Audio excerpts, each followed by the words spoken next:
তাজা তাজা পালেং শাক বজাৰৰ পৰা আনিলোঁ। বেঙেনা দি ভাজিম।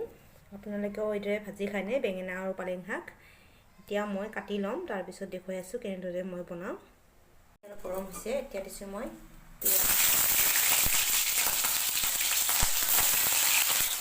পিঁয়াজখিনি এইদৰে কাটিছোঁ।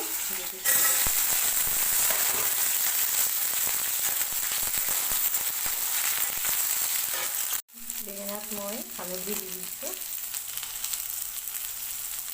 আৰু নিমখো দি দিছোঁ একেলগে।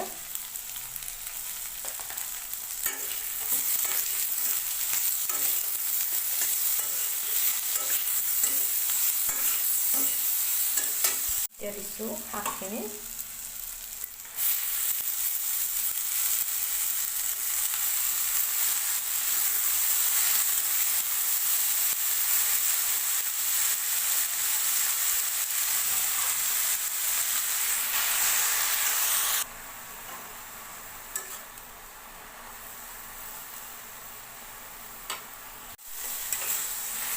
হৈ গ'ল মোৰ পালেং শাক ভাজি।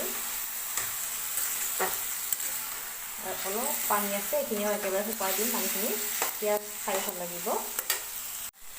হৈ গ'ল মোৰ পালেং শাক ভাজি।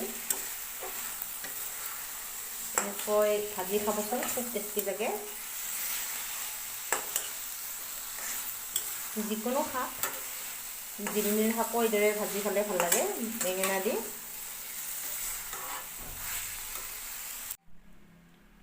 এয়া আছিলে মোৰ আজিৰ ৰেচিপি। কেনেকুৱা লাগিছে জনাব। ধন্যবাদ।